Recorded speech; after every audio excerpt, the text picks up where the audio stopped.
Chapter 4. I Draw the Line. Baldur's Gate should not have looked different. He had not been gone long enough for stone to forget him, not long enough for taverns to change their signs, for alleys to lose their smells, for gossip to rot into history. In the life of a city, his absence had been nothing. A blink, a missed appointment, a door left open and closed again. But Astarion had crossed a lifetime in the space between leaving and returning. He had walked in sunlight, tasted thinking blood, said no and had it heard, been held without leaving his body behind. The city had not changed. That was the horror. Baldur's Gate still waited exactly where he had left it, as if Sar Palace were not somewhere inside its walls with Cazador still breathing beneath velvet and stone. His city. No. He had corrected himself before with less difficulty. Not his. Not anymore. Perhaps never. Astarion's fingers tightened around the strap of his pack. Beside him, Vesta said nothing. That had become one of her more irritating talents. She knew when to leave a silence alone. Gale did not, naturally. Well, the wizard said behind them, with the strained cheer of a man looking at a powder keg and deciding it needed narration. There it is. Baldur's Gate, jewel of the Sword Coast, cesspit of ambition, birthplace of several regrettable architectural decisions, and, if the Absolute has its way, future capital of Calamari forward tyranny. Shadowheart made a sound that might have been amusement if she ever admitted to such things. Larzel looked toward the city as if evaluating where best to stab it. Karlach exhaled, long and shaking. Gods, home. The word landed oddly. Home. Astarion almost laughed. Home was a dangerous word, soft enough to sleep beside, sharp enough to wake bleeding from. He had once thought Baldur's Gate was home because he knew every room before he crossed the floor, because he could walk the lower city after dark and feel the stones recognize his steps, because his mother had lived in rooms above a courtyard where herbs grew in clay pots, because people had said his name with envy, irritation, desire, respect. Then he had died. Then he had endured his second life there, undead and owned. He had spent 2 centuries opening doors in this city and leaving pieces of himself behind in each room. Home. How sentimental. How grotesque. Vesta glanced at him, not asking. Only there. Astarion smiled. Try not to look so moved, darling. The city charges extra for sincerity. Her mouth twitched. Are you all right? Obviously. That was fast. I'm very efficient. She did not press. That was worse too. Below them, the city gates waited. Astarion looked toward the lower city and felt old instincts rise, one after another. Where to vanish, where to hide, which alleys were watched, which taverns served wine strong enough to make a man interesting and weak enough to rob. Which streets led too close to Sar Palace? He had not had long enough to imagine his return properly. That was the absurdity of it. 200 years under Cazador, and almost none of them had allowed room for revenge that felt real. Revenge required a future, a self, a door that might one day open. In the palace, fantasies were dangerous things. Too bright, too easy for Cazador to notice and snuff out. But since the Nautiloid, since sunlight, since the first impossible silence where Cazador's command used to be, imagination had come back badly, hungrily. Last week, on the road to Baldur's Gate, he had imagined the palace doors torn open. He had imagined Cazador at his feet. Imagined fire, screaming. The city looking up at Sar Palace and finally seeing the rot beneath the velvet. He had imagined himself beautiful and untouchable, power curling around him like flame, every lord and monster and pretty little collector of bodies forced to understand that Astarion Ancunin was not prey anymore. Always, in the imagining, Cazador was afraid. That had been the sweetest part. Now the city waited below him, and Astarion felt no triumph, only hunger, only fear, and the sickening suspicion that the fantasy had already begun to sound too much like Cazador's voice. We should keep moving, Shadowheart said. Yes, Astarion said lightly. Standing dramatically on hillsides is all very well, but I prefer my existential dread with wine. He started down the road. Vesta fell into step beside him. He did not ask her to. She did not ask permission. By now, both facts meant something. His siblings found them before Astarion was ready. He had planned, as one could plan while dodging cultists, murder clowns, shape-shifting lunatics, political tyrants, and a brain the size of a cathedral with delusions of empire, to approach the Cazador problem with care. Care meant distance. Distance meant time. Time meant not thinking about it until absolutely necessary. A flawless plan, ruined almost immediately by family. They came at night because of course they had to. They didn't have the luxury of being out in the sunlight like Astarion was starting to become accustomed to. Astarion felt them before he saw them. A prickle under the skin, familiar and unwelcome as a voice heard through a locked door. The air changed around them, or perhaps he did. Perhaps part of him still knew the shape of Cazador's house when it moved through the dark. Vesta noticed him go still. What is it? Astarion smiled. Nothing in it worked. Ghosts. Then Petras stepped from the alley. Same pretty emptiness. Same mouth arranged around smugness because it had no better occupation. Leon appeared behind him, silent as a verdict. Violet lingered in the shadows, smiling with too many teeth. Deliria stood beneath the lamp, pale and clinical, her eyes moving over Astarion, not with surprise but confirmation. Warnings wearing faces. For half a breath, the camp, the sun, Vesta's blood, Araj's room, the hug by the fire, all of it vanished. Astarion was back in the palace hall. The newest. The useful one. The one who learned. Petras smiled. Hello, brother. Astarion's hand found his dagger. How unfortunate. I was hoping the city had developed better pest control. Petras's smile widened. Still funny. Still disappointing. We are all trapped in cycles. Leon's gaze moved to Vesta, then the others. Cazador knows you're here. Astarion's throat tightened. There it was. Not a command. Only a fact. Somehow worse. Vesta shifted beside him, not in front of him. Beside. Astarion noticed. Deliria's expression flicked toward the movement. You've changed, she said. Astarion laughed. Have I? I was going for rested. You stand differently. He hated her a little for seeing that.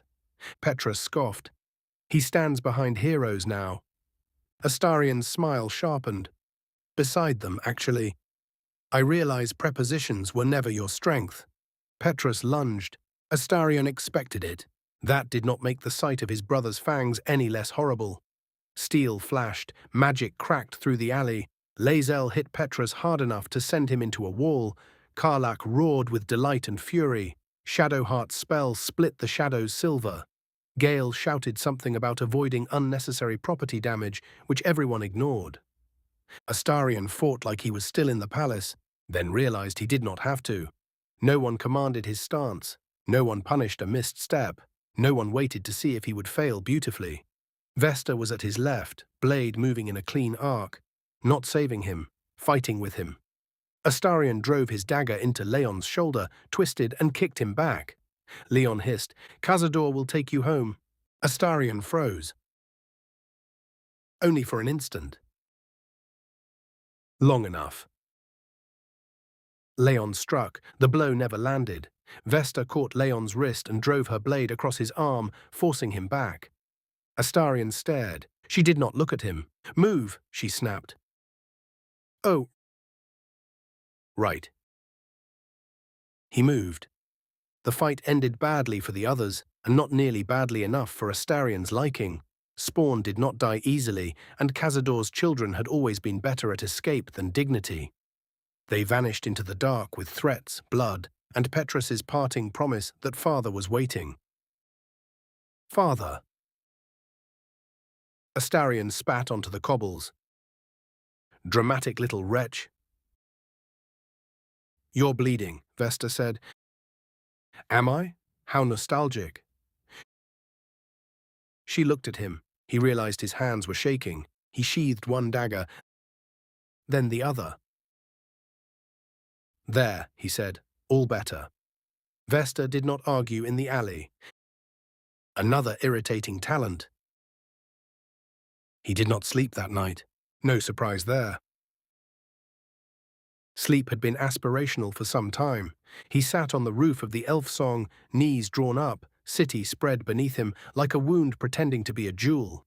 Music drifted faintly from somewhere below. Drunken laughter, a cart's wheel rolling over stone, someone shouting about cards, someone else shouting about love, which in Baldur's Gate was often the same argument with fewer witnesses. The lower city moved like it always had, like nothing beneath it had ever screamed. Astarion heard Vesta climb onto the roof before she spoke. He had known she would come. He was not sure whether that comforted or enraged him. "Roof's taken," he said. She sat beside him anyway. "Terrible manners." "I learned from you." "Then I am a magnificent teacher." For a while, they watched the city. Vesta's shoulder was near his, not touching. He appreciated that, hated that, appreciated that he could appreciate it. "Petras called him father," she said eventually. Astarion's mouth tightened. Petras always did have a gift for making humiliation sound sentimental. "Did you?" He looked at her. "Did I what?" "Call him that." The old instinct was immediate. Smile, deflect, make it ugly before it becomes true. He nearly did. Then the word no rose somewhere inside him. Not spoken, just present. A locked door. "No, I did call him master after enough beatings," he said. Vesta tried to hide a wince and let him continue. The city breathed beneath them. "He wanted us to, tried to tell us we were a family," Astarion added before he could stop himself. "Some did. Some learned faster that way. It made things easier, I suppose." "Did he punish you for refusing?" Astarion laughed. "Darling, he punished me for breathing incorrectly, and I didn't even need to breathe." Vesta looked away. He could feel her anger beside him, banked and bright. "Careful," he said. "You're feeling things loudly again." "I am." "How inconsiderate. He doesn't get to have you back." The words were too simple, too dangerous. Astarion stood. "Ah, there we are." Vesta looked up. "There what?" "The gallant declaration. Very stirring. Shall we cue the violins?" "I mean it." "Yes, that is usually the problem. I don't need you dying for me. I don't need another death on my conscience. He is dangerous." "I don't know if you noticed, but so am I," Vesta said with a small smile. He paced to the edge of the roof, coat snapping in the night wind. "You don't know him." "I know enough." "No," Astarion said sharply. "You don't. You know stories. You know fragments. You know what I have managed to drag out of myself like glass from a wound. You do not know what he can do." Vesta stood slowly. Astarion kept speaking because stopping would mean hearing himself. "He may still be able to command me, even with the tadpole. Do you understand that? Not frighten, not persuade, command. If he gets near enough, if his blood still has any hold, if the tadpole slips, if whatever absurd little miracle has kept him out of my head decides to fail." His voice broke. He hated it. Vesta did not move closer. "Good. Good." "He will tell me to kneel," Astarion said, quieter now, "and I will. He could ask me to hurt you." The city blurred. He turned away. "I do not want that to happen. I don't want you to see that." Silence. Then Vesta said, "I don't want that either." How comforting. "But if it happens, I'll still know it isn't you choosing." Astarion closed his eyes. "That is not the comfort you think it is." "I know." He almost laughed. Of course she knew. That was why she had said it anyway. He looked back at the city. Cazador's palace was somewhere beyond the dark, elegant and patient and full of doors. "They say power is a promise," Astarion said softly.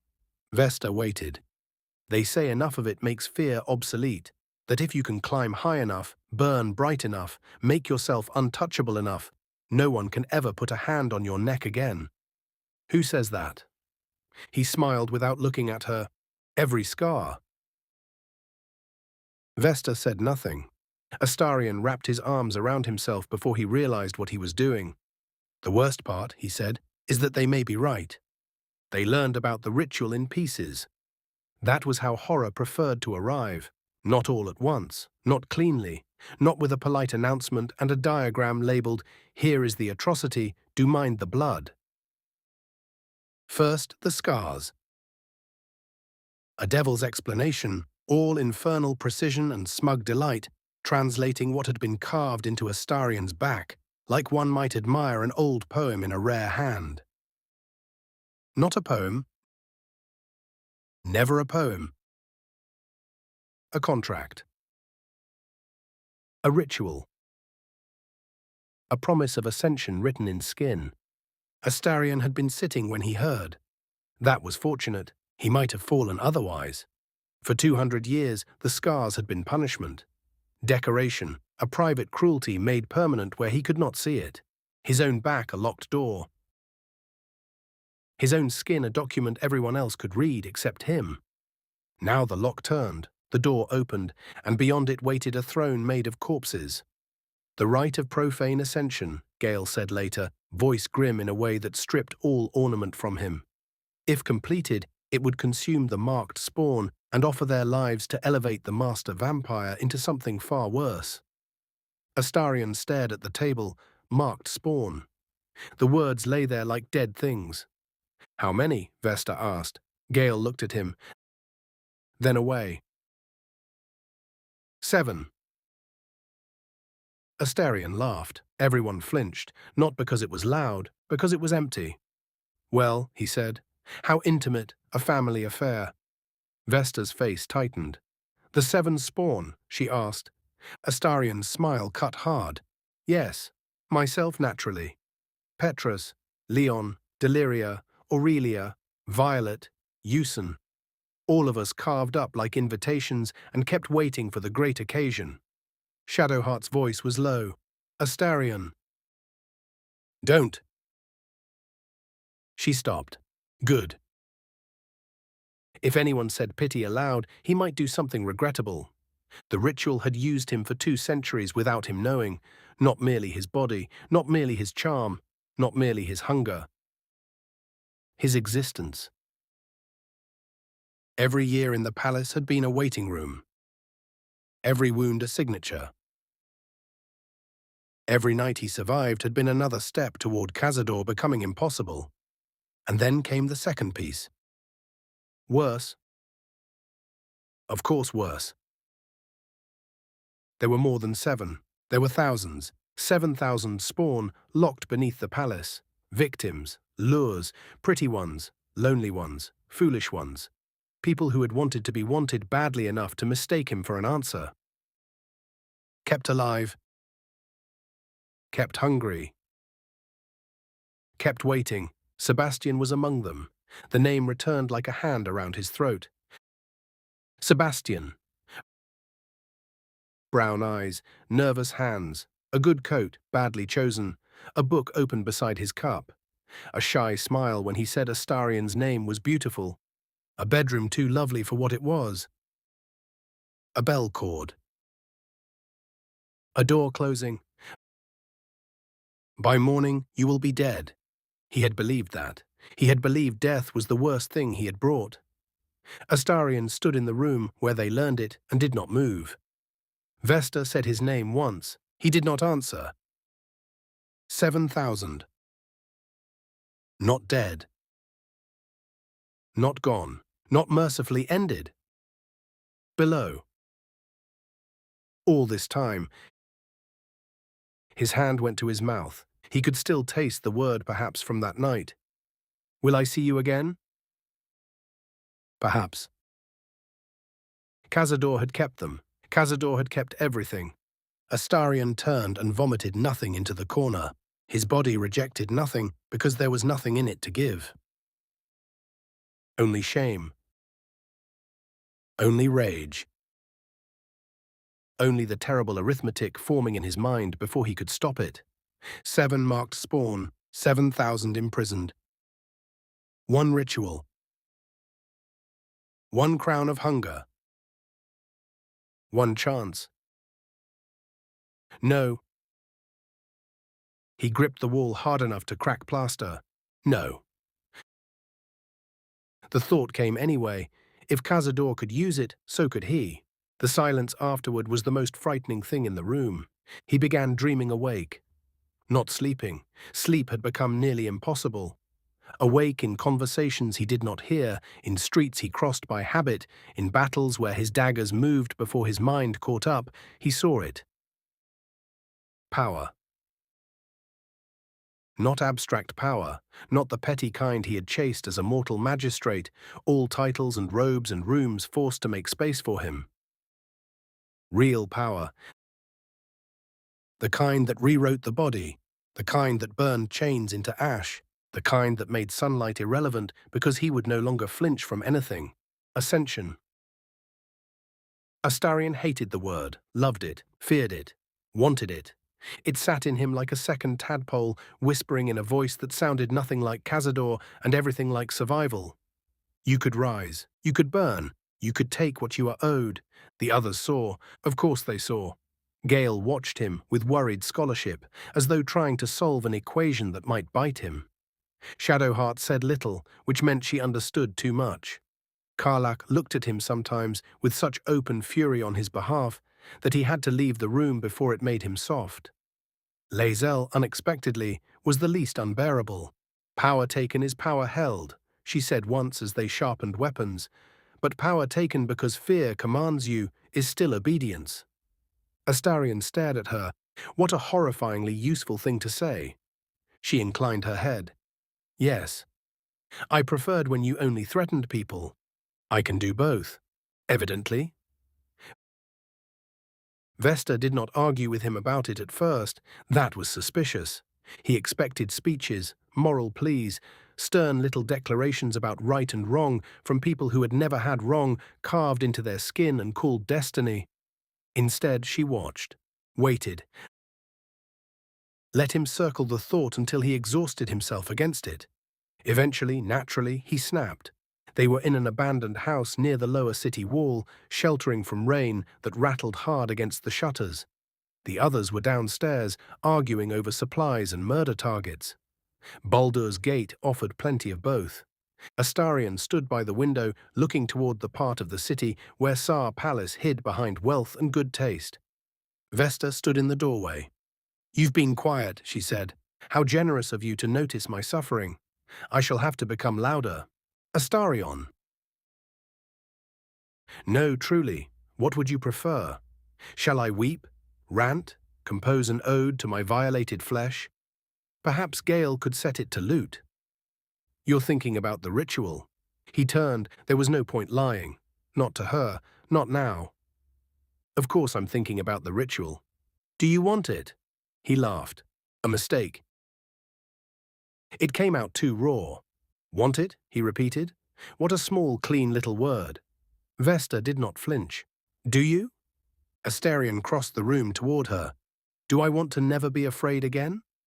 Do I want to walk into Cazador's palace and watch him realize he chose exactly the wrong victim to sharpen? Do I want every lord, every monster, every charming little collector of bodies to look at me and know I am not prey anymore? He stopped close enough to see the tension in her jaw. Yes, he said, I want it. The words should have felt good. They did. That was the horror. He continued, voice low, why shouldn't I? Tell me. Why should I not take the thing he built from me? Why should I leave that power rotting in his hands? Why should I crawl out of 200 years of hunger and fear and say no, thank you, I prefer to remain breakable? Vesta's eyes were bright. Not with tears. Good.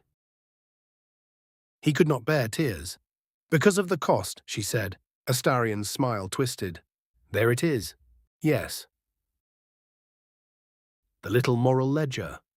The 7,000 spawn are not numbers on a ledger. He recoiled as if struck. Then anger came. Thank the gods, anger was easier. No, he snapped, do not do that. Do what?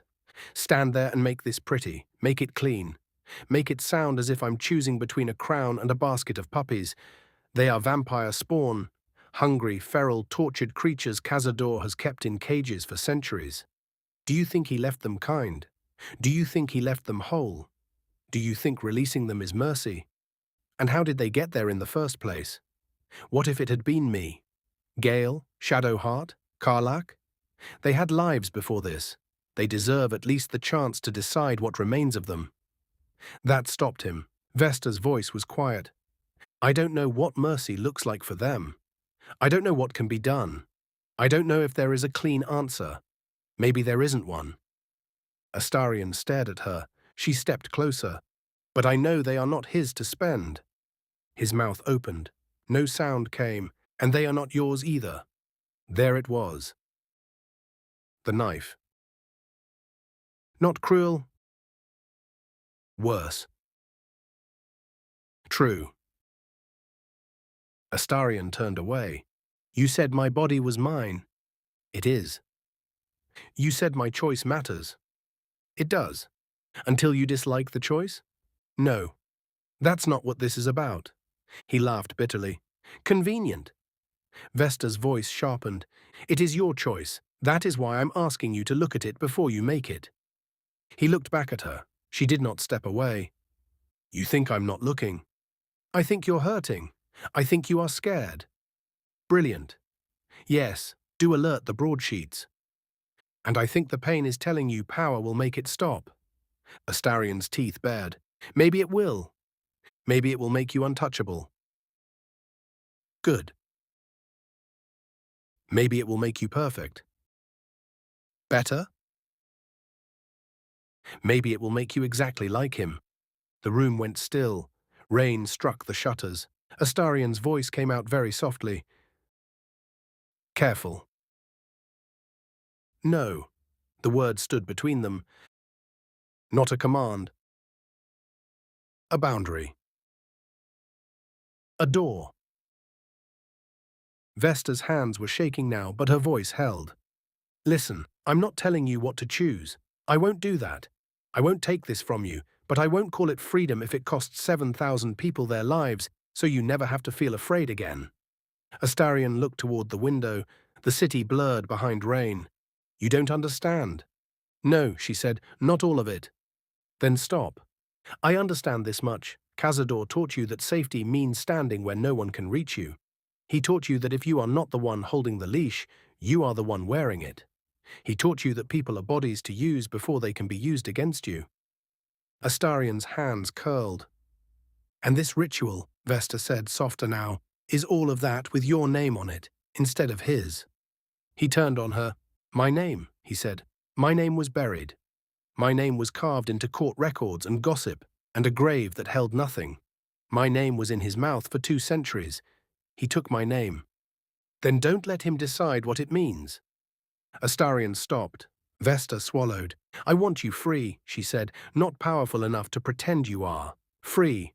I want you to have a life you can stand inside without hating what holds it up. His face changed. He felt it and hated that she saw. Very noble, he whispered. No. Her voice broke, then steadied. Selfish, actually. That startled him. She gave a small, humorless smile. I want you to survive this and still be someone who can sit by a fire. I want you to be proud of the life you build after him. And I don't think you can be proud of a life balanced on 7,000 bodies. You were talking about how power is a promise. But power like that rots everything it touches. I don't want you to lose yourself. I want you to be proud of your life. Astarion looked away. The words entered slowly. Not because he agreed. Not yet. Because they found things already inside him. Vesta's pulse under his tongue. Enough. The moment he stopped, Araj turning away from his no towards someone she thought could overrule it. Vesta saying, he is not mine to control. His own thought, fragile and furious. You do not get to make her regret it. 7,000 bodies. 7,000 throats. 7,000 pleadings that Cazador had never listened to. Astarion closed his eyes. Every voice said, take it. Every scar said, why not? But somewhere beneath the hunger, beneath fear, beneath 2 centuries of being made useful, a quieter thing asked, if this is freedom, why does it need so many cages? When they made it down to the crypts, it was worse than they had imagined. Not the cages themselves, though they should have been worse, not the stink of starvation, the scrape of hands through bars, the murmur of thousands packed beneath the palace like a secret the city had been standing on for centuries.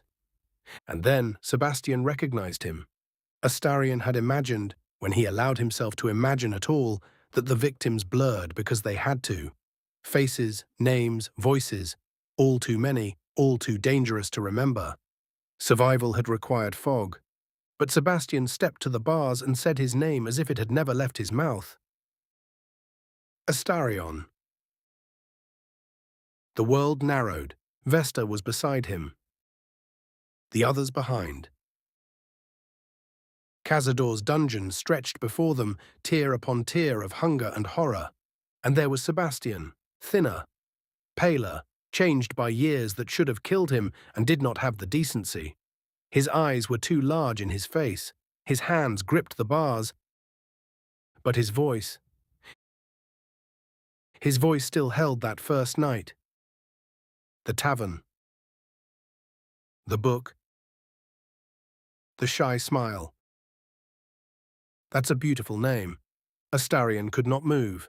Sebastian looked at him with dawning recognition. Then relief. Then confusion. Then the relief curdled into something far more alive than hope. Rage. You, Sebastian said. Astarion's mouth opened. Nothing came. Sebastian's hands tightened around the bars. You. Astarion flinched. Only inside. Mostly. I thought you were dead, he said. The truth sounded pathetic the moment it left him. Sebastian stared at him, then he laughed. It was not a sane sound. You thought I was dead? Astarion's fingers curled. Yes. Oh, Sebastian said, voice shaking. How comforting. Sebastian. No. The word cracked through the cage like a whip. No, you do not get to say my name like you're sorry now. Astarion went still. Good. He deserved that. Sebastian pressed closer to the bars. Do you know how long I waited? Astarion could not answer. Do you know how long I thought you might come back? How long I thought there had been some mistake, that you had been taken too, or killed, or... His voice broke, then hardened. Do you know how long it took before I understood? Astarion swallowed. I didn't know. Sebastian's eyes flashed. You didn't ask. The words struck harder than a blade. Astarion looked away. Sebastian made a raw sound. Look at me. Astarion obeyed. Not because of command, because he owed him that much. Sebastian's face twisted. You brought me here. Yes. You smiled at me. Yes. You touched me. Astarion's throat closed. Yes. You made me believe I was wanted. The cage seemed to vanish, the dungeon, the others, the centuries. Only that remained. Astarion and the boy in the tavern. The book open beside his cup, the loneliness in his shoulders, the way he had brightened when Astarion sat down. I know, Astarion whispered. No, Sebastian snapped. You don't know. You left. You walked out of that room, and I stayed here. Astarion's face went empty. Behind him, Vesta did not move. Thank the gods. He did not deserve rescue from this. I was made to, Astarion said. Sebastian recoiled. Astarion hated himself for saying it, hated the truth for sounding like an excuse. I was, he continued, voice rough, but I know that does not make it right. Sebastian laughed again, bitter and starving. Right? There is no right. There is this. He shook the bars. There is hunger. There is dark. There are centuries of hearing people scream and wondering if the next door opening means food or pain, or nothing at all. His voice dropped. There is remembering your face, because it was the last kind thing I saw. Astarion closed his eyes. The words went through him. Not a knife. Worse. A key. When he opened his eyes again, Sebastian was still watching him, not pleading, not forgiving, not soft.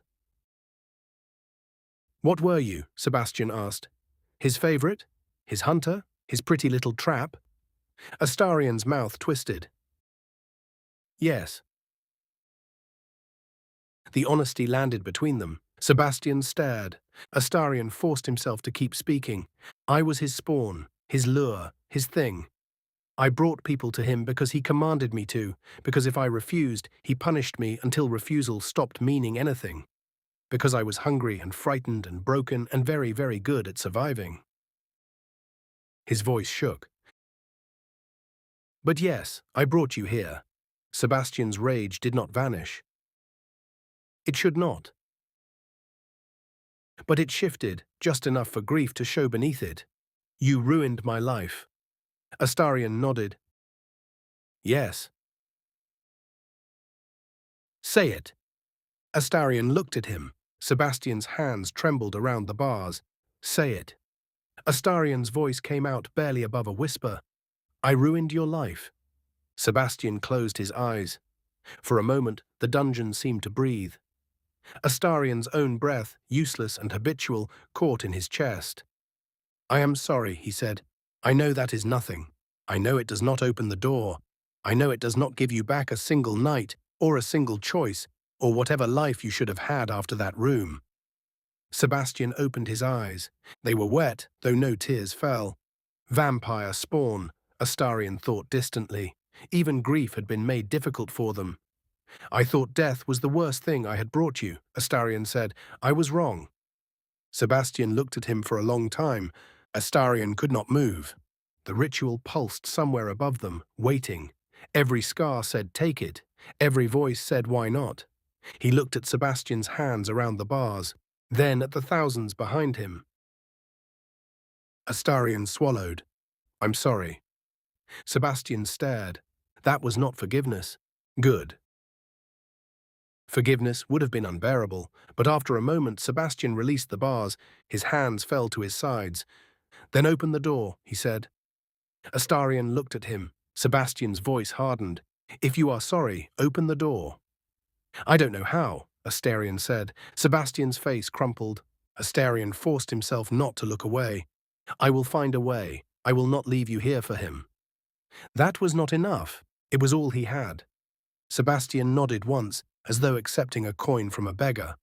Astarion stepped back from the bars and felt something inside him split open.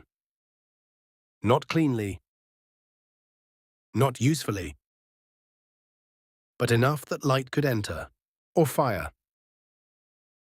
At that point he was no longer particular. The chamber beneath the palace stretched vast and obscene around them. Ritual lines burned infernal red across stone. The marked places waited like open mouths. Spawn hung in positions prepared by cruelty and magic. The air shook with hunger old enough to have become architecture. He saw one empty spot calling to him like he was late for the ball. And there at the center stood Cazador Sar, pale, elegant, untouched by the centuries he had stolen from everyone else. Ah, the prodigal son, I knew you couldn't stay away.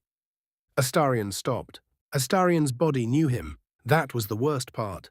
Before anger, before fear, before any thought sharp enough to name itself, his body knew. Still. Quiet. Wait for command. Cazador smiled. Look at you, he said, filthy, disobedient, running with strays. Astarion's fingers curled around his dagger. Good evening to you too. You look dreadful. Has immortality always been so unkind, or is this recent? Cazador's smile did not falter, but something in his eyes cooled.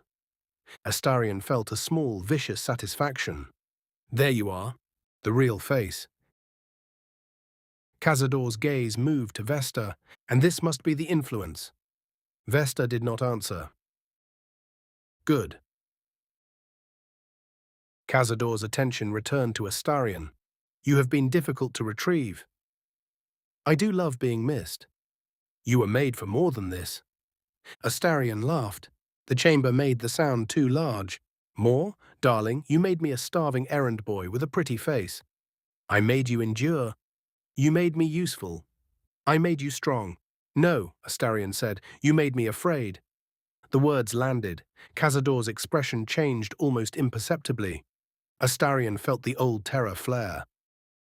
Too far. Too bold. Pain would come, but no pain came.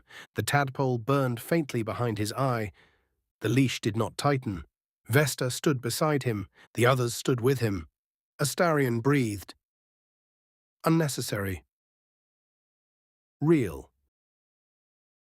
Cazador lifted one hand. The ritual answered. Pain tore through Astarion's back. The scars lit. He screamed. The chamber vanished in red. His body left him. No. Not left. Taken.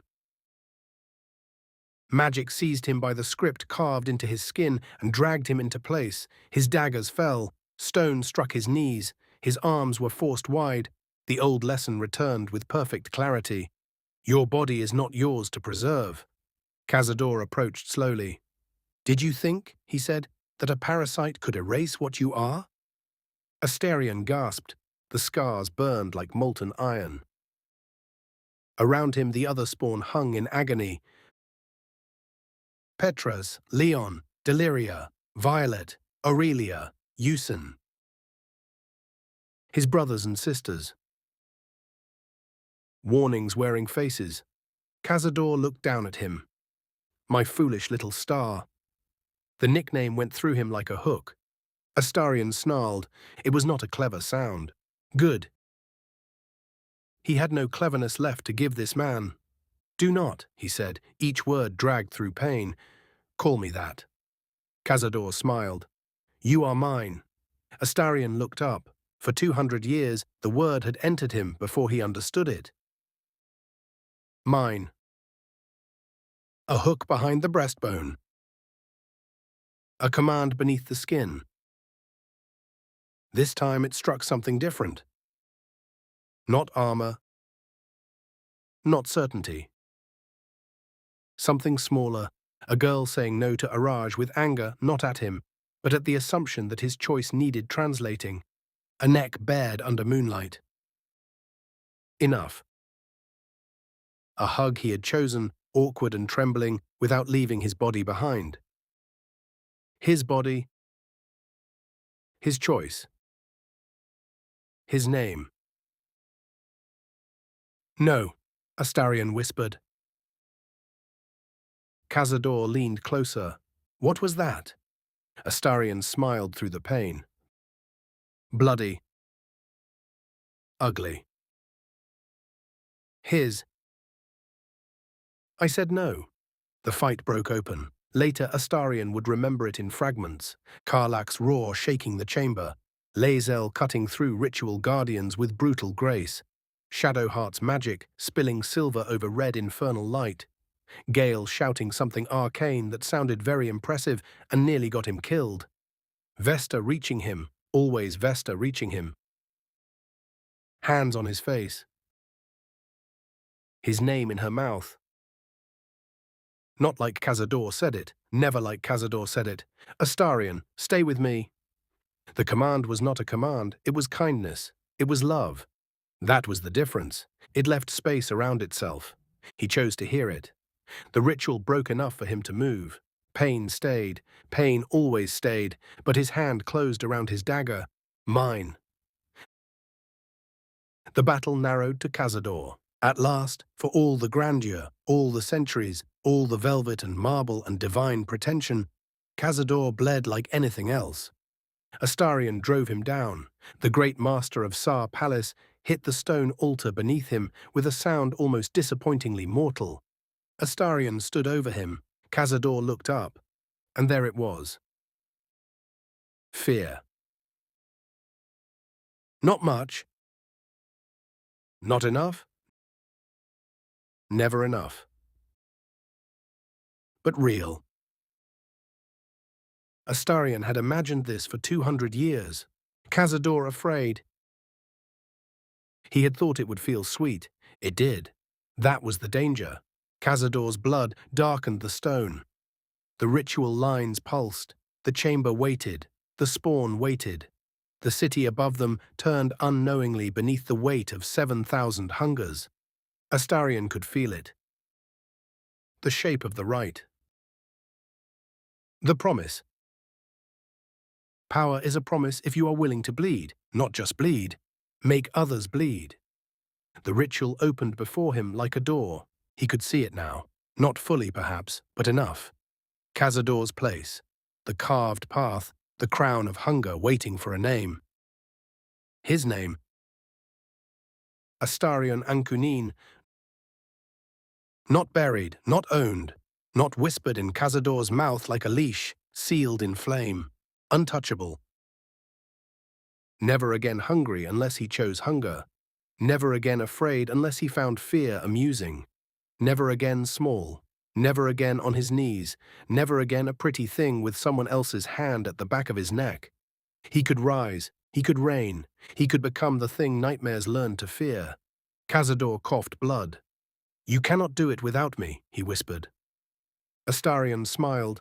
The smile felt strange on his face. Too beautiful. Too empty. Can't I? Cazador's eyes flicked to the ritual markings. The fear grew. Astarion laughed softly. "Oh," he said, "there it is." Vesta was behind him. He did not turn. "Don't," he snapped. "Don't you dare tell me this isn't my choice." Silence. Then Vesta said, "It is your choice." He turned despite himself. That stopped him more effectively than denial would have. Vesta stood amid blood and broken magic, face pale, weapon lowered but not sheathed.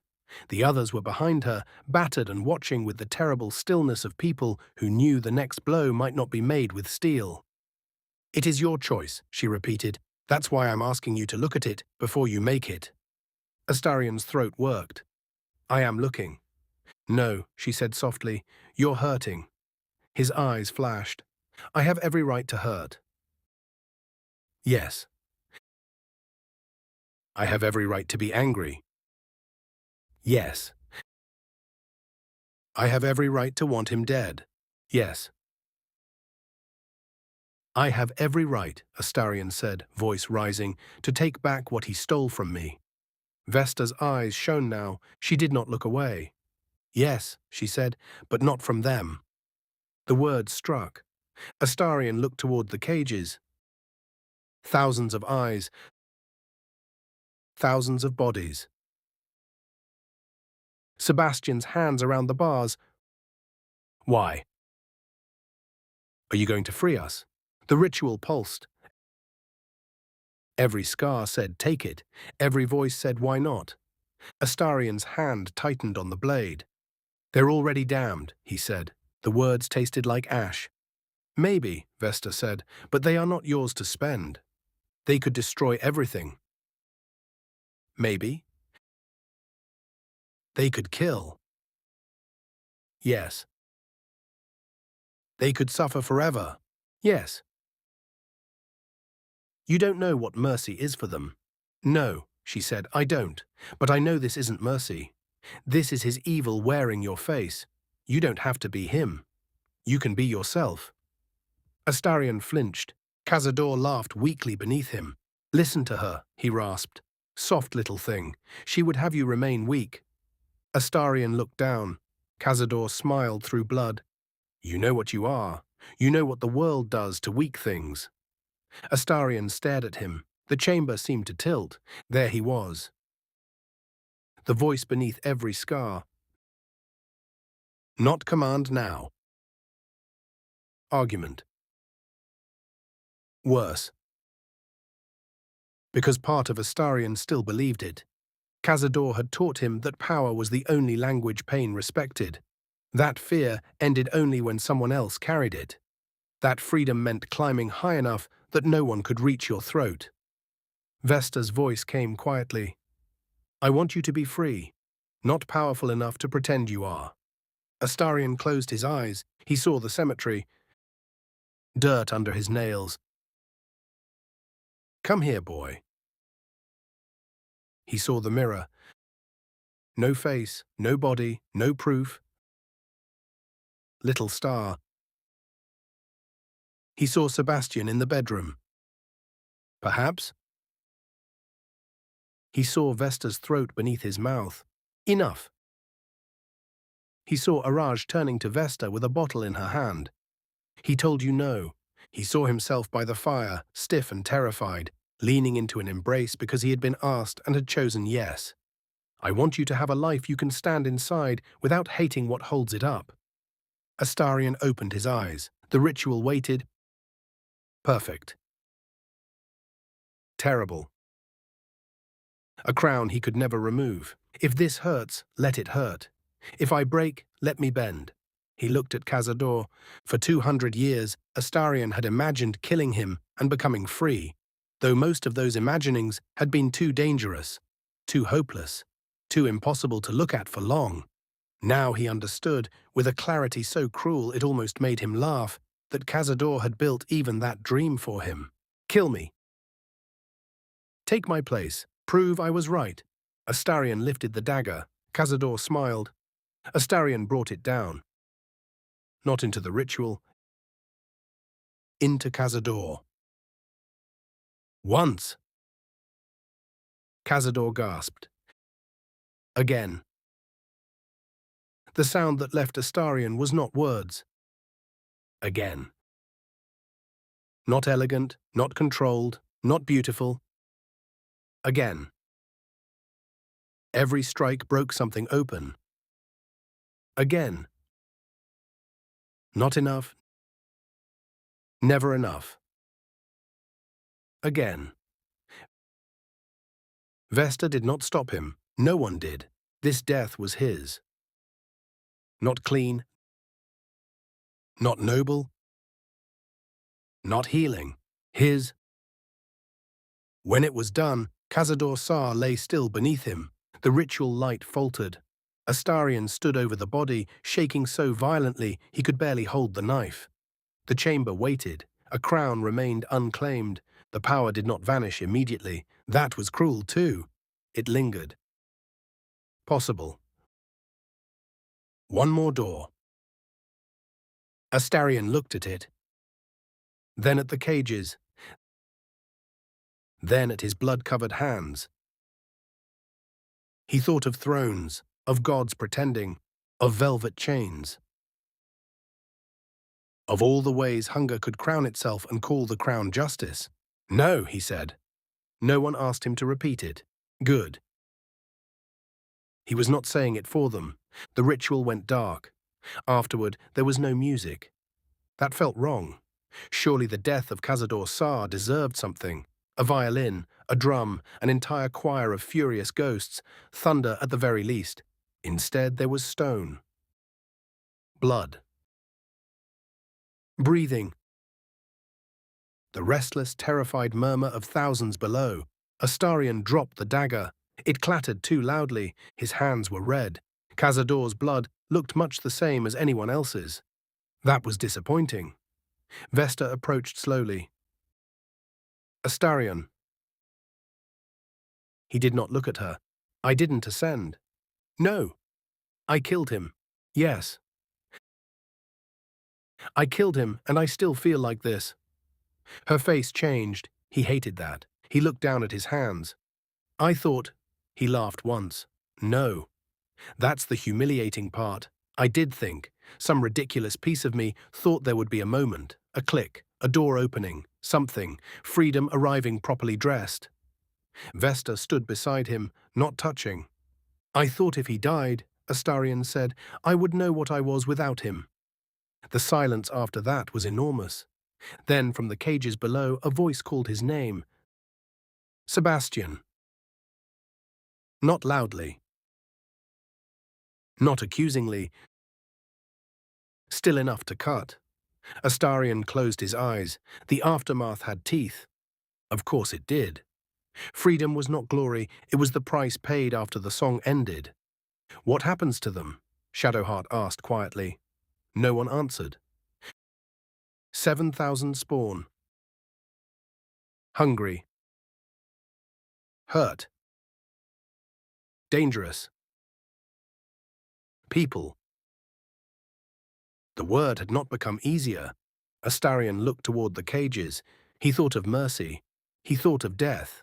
He thought of choices no one should have to make, and choices that still had to be made because not choosing was only another way of letting Cazador decide. They don't die for his ritual, he said. His voice sounded unfamiliar. Raw. Young, almost. Not for him, not for me. Gale exhaled. Karlak whispered something that might have been a prayer or a curse. Lae'zel nodded once, sharp and approving. Vesta asked, "What do you want to do?" Not what should we do. Not what is safest. Not what do you owe. What do you want? Astarion almost laughed. Trust her to make even catastrophe about autonomy. I don't know. The honesty did not kill him. Interesting.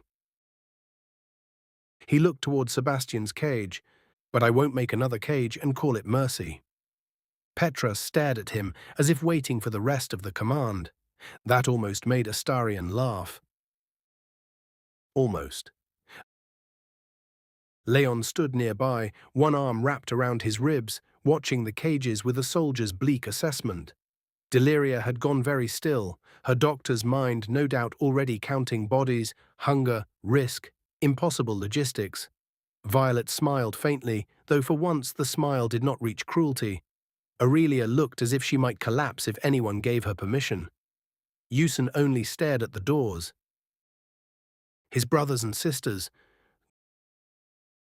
Gods, what an ugly little phrase. Astarion turned to them. You'll take them below, he said. Petrus blinked. What? To the Underdark. The word moved through the chamber like a draft. Leon's eyes narrowed. 7,000 starving spawn in the Underdark. Yes, well, when you say it like that, it does sound somewhat ambitious. Deliria looked toward the cages. They will need blood. I am aware. They will need control. Yes. They may not listen. Then be persuasive. You've had 200 years of practice surviving monsters. Time to become useful in a way that does not involve delivering people to one. Petras barked a humorless laugh. You think they'll follow us? No, Astarion said. I think they will be terrified, starving, furious, and half mad with freedom. Much like us, really. Try bonding. Violet's smile sharpened. And what will you do? Astarion felt the question strike exactly where she meant it. What will you do, brother? Stay above? Walk away clean? Leave us with the consequences? For one moment, shame rose so quickly he nearly choked on it. Then Vesta's voice, not spoken now but remembered. Your body, your choice. Astarion lifted his chin. I will finish what needs finishing here. That sounds convenient, Petrus said. Yes, Astarion said. It does. Unfortunately, it is also true. Leon studied him. And if we refuse? Astarion looked at the cages. At Sebastian. At the thousands of eyes waiting for someone to decide whether freedom was another lie. Then they remain here, he said, or the city above finds them, or some other monster discovers what Cazador kept beneath his house and decides to make use of it. I will not pretend the Underdark is mercy wrapped in velvet. It is dangerous, it is hungry, it may kill them. His voice roughened. But it is not this. Silence. Astarion looked back at the spawn who had been his siblings, rivals, jailers, witnesses, enemies, almost family, never family. You know what cages do, he said. You know what hunger does. You know what happens when no one teaches a starving thing anything except how to be starving. So teach them something else. Deliria's expression changed. Only slightly. Enough. Astarion saw the doctor. She had been flicker behind the spawn Cazador had made. Where in the Underdark? She asked. Astarion gave a brittle little smile. My dear, I have been improvising since the beach. I assumed one of you might contribute something useful. Leon exhaled through his nose. There are old routes below the city, he said. Smugglers' ways, forgotten tunnels. Some reach deeper caverns. Deliria nodded slowly. There may be ruins, space enough to separate the feral from the aware. We could hunt beasts first, establish order before moving farther. Petra stared at her. You're actually considering this? She's always been the clever one, Astarion said. Deliria's eyes flicked to him. Not gratitude. Not forgiveness. Recognition, perhaps. Aurelia's voice came thinly. And what if they hate us? Astarion looked toward Sebastian again. They should. No one answered. Let them, he said. They can hate you and still follow you out. Hatred is not the worst foundation. It holds up surprisingly well. Vesta's gaze touched his face. Astarion did not look at her. Not yet. He kept his attention on the siblings. Take them down, he said. Keep them away from the city. Keep them away from easy prey. Teach them to feed without becoming Cazador's little tragedies all over again. Petra sneered but weakly. And you're giving orders now?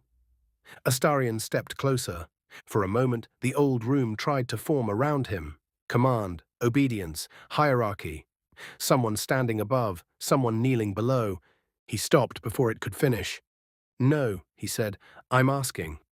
That startled them more than an order would have. It startled him too. He swallowed.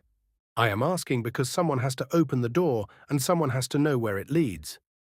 I can open it. I can't lead 7,000 starving spawn through the dark alone. Leon looked at Deliria. Deliria looked at the cages. Aurelia looked at the floor.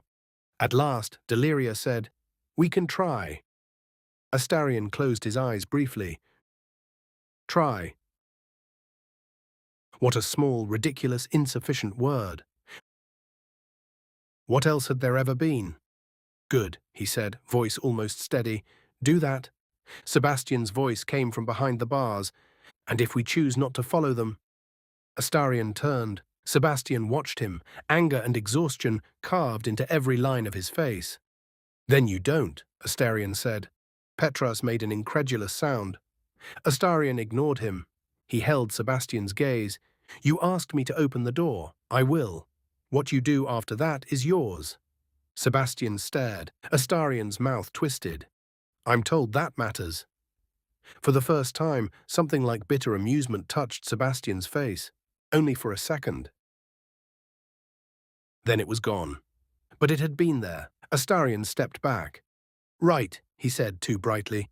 Excellent. 7,000 starving spawn, a handful of emotionally stunted guides, and the Underdark. What could possibly go wrong? No one laughed. Astarion looked at the cages, at the open doors waiting. At least, he said softly, it will be wrong somewhere else. Vesta nodded, so they opened the doors. Not simply, not prettily, not without fear. There were arguments, warnings, spells prepared and weapons kept close. There were spawn who hissed at the light of torches and spawn who wept without tears. There were hands reaching, voices breaking, names spoken for the first time in centuries. Sebastian stood last, or perhaps Astarion only remembered it that way, because memory had always been a dramatic editor. When the door opened, Sebastian did not step out immediately. He looked at Astarion. Astarion forced himself to meet his eyes. I can't give you back what he took. What I took, Astarion said. Sebastian's face was unreadable. No. I can't make it right. No. Astarion swallowed. I can only open the door. Sebastian looked past him, toward the corridor, toward whatever impossible dark waited beyond the palace. Then he stepped out. Not forgiven. Not healed. Not safe. Free. Or something near enough to begin with. Astarion moved aside. Sebastian passed him. After a moment he stopped. You're not what I remembered, Sebastian said. Astarion's smile came by reflex. Worse, I imagine. Sebastian looked at him for a long, terrible moment. "No," he said, "more real." Then he walked on. Astarion stood there until the corridor emptied. Vesta found him afterward in the chamber where Cazador had died. The blood remained. So did Astarion. He was sitting on the floor, back against the altar, knees drawn up like a man who had forgotten how standing worked, very undignified. He could not bring himself to care. Vesta sat beside him. This time her shoulder touched his. He did not move away. "I didn't become him," Astarion said. "No. I wanted to. I know." He looked at her. There was no condemnation in her face. That nearly undid him. "I really wanted to. I know. I still might regret it. Maybe. I may wake up tomorrow and wish I had taken it. Maybe." "Gods, you're dreadful at reassurance." Vesta's mouth softened. "I don't think reassurance is what you need." "What do I need then?" She looked at the blood dried on the stone. "I think you need to know that choosing better can still hurt." Astarion stared, then looked away. The chamber blurred again. How tedious.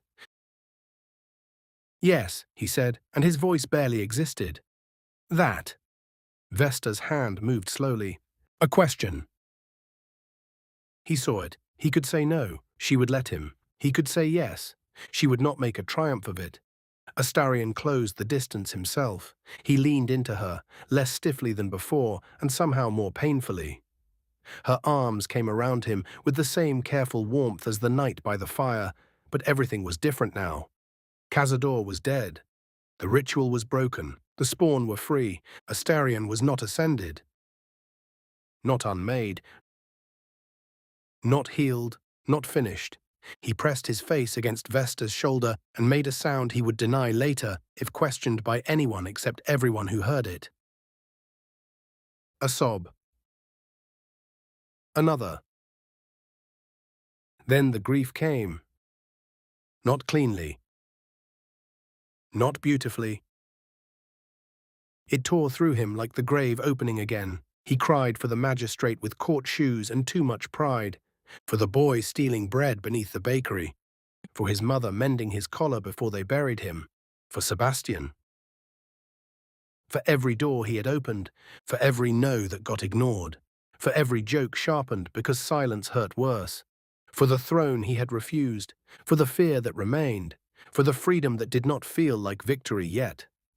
Vesta held him. No command. No price. No one telling him when to stop. Eventually, when the sobs had thinned into shaking breaths, Astarion lifted his head. His face felt ruined. Good.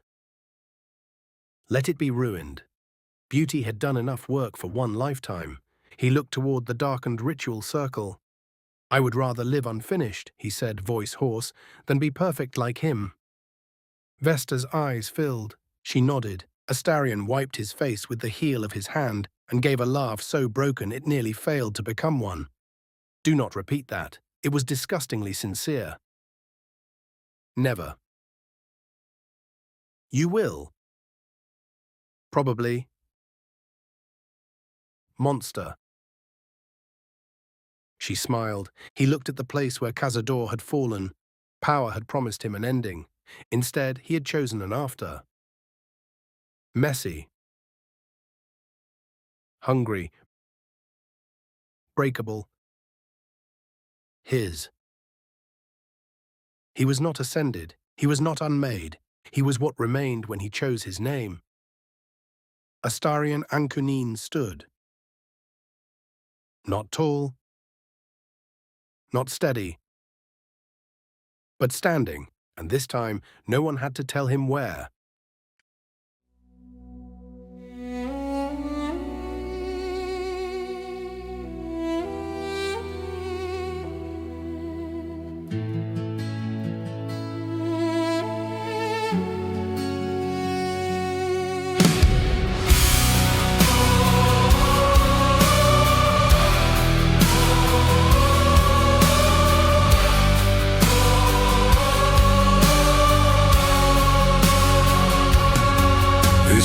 Power is a promise if you're willing to bleed. Say the hunger will crown you, wish you give in and feed. I've worn chains made of velvet, I've knelt for God's foretell. I know how easy it is to become Him in the end. Every voice says take it, every sky says why not. But I remember the cost of everything I was not. I could rise, I could burn, I could take what I'm owed, but I won't become what broke me down before. Freedom isn't power, it's the light I draw. I don't need a throne to know who I am.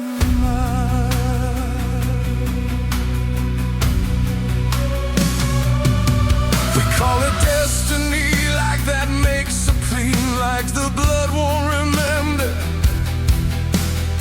every place that's then. I feel it in my hands, I feel it in my chest. How easy it would be to never feel less. But I didn't survive to trade one case for another. Didn't crawl out of the dark to become my own hunter. I could rise, I could reign, I could feel my name in flame. But I won't let my fear decide my shame. Freedom isn't power, it's the choice to stay. Standing in the one and walking alone.